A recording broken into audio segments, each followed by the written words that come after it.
माझे नाव लावण्य गजानन कळम. माझे नाव पीएमसी जिल्हा परिषद प्राथमिक शाळा. मी इयत्ता चौथीतली विद्यार्थिनी आहे. मी तुम्हाला गोष्ट सांगणार आहे. मीरा रोज शाळेत उशिरा यायची. मीरा रोज शाळेत उशिरा यायची. आज शिक्षकांनी तिला विचारलं. आज शिक्षकांनी मीराला विचारलं, तू उशिरा का बरं येतात? आज सर लोकांनी तिला थांबवलं आणि विचारू लागले मीराला, तू इतक्या उशिरा का बरं येतस? आम्ही तर तुझ्या पाय परेशान होऊन गेलो. तिचे वर्ग पण चालू राहतात आणि शाळा पण चालू राहतात, तरी तू रोज उशिरा येतं का बरं? मग मीरा सोचायला लागते, आता काय सांगू मी याला? आता मी यांना काय सांगू की मी काय करणार? आणि मी माझं सांगून दिलं तर यांनी लोक आपल्याला हसून जाणार. मग तिला एक युक्ती सुचली आणि मग मीरानी एक खोटं सांगून दिलं. तिला खोटं बोलायची खूपच आदत होती. ते रोजच शाळेत उशिरा यायची, रोजच शाळेत काही ना काही बहाणा घेऊनच यायची. आता मीराने सांगितलं, टीचर आज मी उठायला उशीर झालती म्हणून मी आज लवकर आली नाही. शिक्षकांनी एक दिवस सहन करून घेतलं तिला. हे रोजच अशी करायचे म्हणून तिच्या वर्ग टीचरनी ते रोजच असे बहाणे घेऊन यायची. टीचर, मला आज हे झालं, तर आज मी अशी उठली होती, आज माझ्या घरी हे झालं, ते झालं, असं झालं, तसं झालं, हे सांगत बसायची. मग एका दिवशी टीचरला कळलं, आपण रोज तिचे बहाणे ऐकत जातो, आपण तर काही करूनच नाही राहिलो. मी एक काम करते, आज तिच्या मागे जाते तिच्या आणि पूर्णच माहीत करून घेते. मग टीचरने हे ठरूनच घेतलं. मग शाळेतल्या घरी जायची सुट्टी झाली आणि मग मीरा बाहेर निघाली आणि टीचर पण तिच्या मागे गेली. जशी मीरा घरी पोहोचली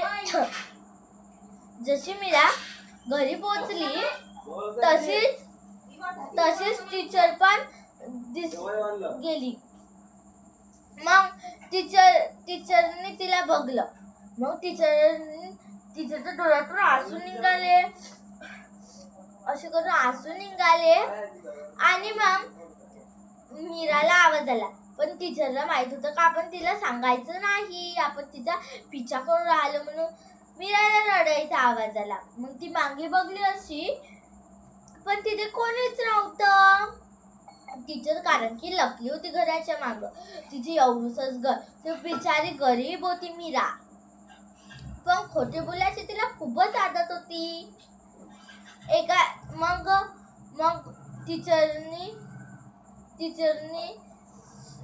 टीचरला माहित पडलं तिची गरीब परिस्थिती आहे. मला वाटलं नव्हतं की हिची अशी गरीब परिस्थिती आहे. मग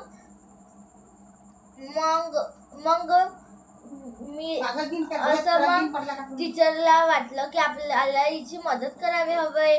पण हे उशिरा का बरं येते? आता तर मी हिला बघूनच घेतलं की हे उशिरा का बरं येतेस. मग टीचरने पूर्ण बघितलं तर मी तुम्हाला सांगते. टीचरने हे बघितलं की मीराच्या आई वडिलांची तब्येत तर खराबच आहे म्हणून ती उशिरा येते. तिला घरची कामं करायला लागते. घरी एक गॅस सुद्धा नाही, तर चुलीवर पेटू जेवण करते. साबण नाही, माती लावून ते घासते कपडे आणि भांडे पण घासते. घरचे पूर्ण भांडे काळे होऊन होते चुलीवर टाकून ते मातीनं कसं तरी घासायची. तिचे रोज हात हे करायचे. याच्या पहिले टीचर तिला खूपच मारायची उशिरा येते म्हणून. पण टीचरला वाटायचं हे हात कशाने झाले, तिचे हात पुन्हा जळून राहायचे. तिला लिहायला परेशानी व्हायची. मग टीचरनी हे युक्ती सुचवून घेतली. मग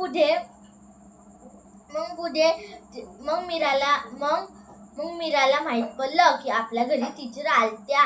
त्यांनी मला खूपच हसलं की हे गरीब आहे ना, आमच्या शाळेतले मुलं तर बघा किती अमीर अशा हसले असं.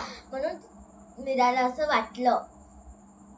मग टीचरनी दुसऱ्या दिवशी शाळेत एक कार्यक्रम ठेवा मीराबद्दल. ती तरासून नाही येत, काहीच नाही. काही तर लोक आपल्या आई वडिलांची तब्येत खराब होऊन कामही करू येत नाही, काही नाही. कामही केलं तर शाळेत येत नाही. बहाणे घेऊन येतात की टीचर आज माझ्या मम्मीचं येतं ते होतं, असे करतात ना, आपली परेशानी सांगून देतात. पण मीरा अशी नव्हती. तिला तिचे घरचे कामं पण करायला लागेल, सारे कामं बी नव्हते तरी ती शाळेत यायची रोज. ते 2 वाजता येऊ का 4 वाजता पण यायची म्हणजे यायचीच. तिला शाळेत बुडवणं आवडतच नव्हतं.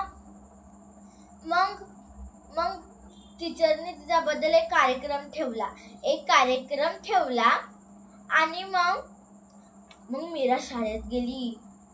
आज मीरा तर पटकनच आली होती. का बरं असं? पण ते जाऊ दे म्हणाली. मग टीचरला वाटलं ही तर आज एवढं लवकर आलीला कसं माहीत पडलं की आपल्यासाठी कार्यक्रम आहे. मग टीचरने तिच्याबद्दल कार्यक्रम ठेवल्याबद्दल सर्व टीचर लोकांना, प्रिन्सिपल सरांना आणि सर्व लेकरांच्या आई वडिलांना आणि लेकरांना तिथे बोलवलं. खूप मोठा कार्यक्रम ठेवला होता. मग टीचरनी मीराची पूर्ण परिस्थिती सांगून दिली. मीरा रडायला लागली, अशी रडायला लागली आणि खुशीचे आसू पण आले तिला. टीचरला वाटलं का आपल्याला हिची मदत करावी हवंय. सगळ्यांनी 200 रुपये काढा सर्वांनी, आणि मी 1,00,000 रुपये काढते. तिला एक मोठं आपण घर बांधून देऊ आणि इतर काही, आणि तिच्या आई वडिलाचा आपण दवाखाना करून घेऊ आणि पैसे पण देऊन देऊ. मग सर्व लोकांना हे ठीक वाटलं. मग सगळ्यांनी मीराची मदत केली. आई वडिलांनी आणि मीरानी टीचर लोकांना आणि इतर जणांना धन्यवाद म्हणालं. धन्यवाद. या गोष्टीतून बोध मिळते कधीही कोणाची मदत करावी आणि कधीही खोटे बोलू नये.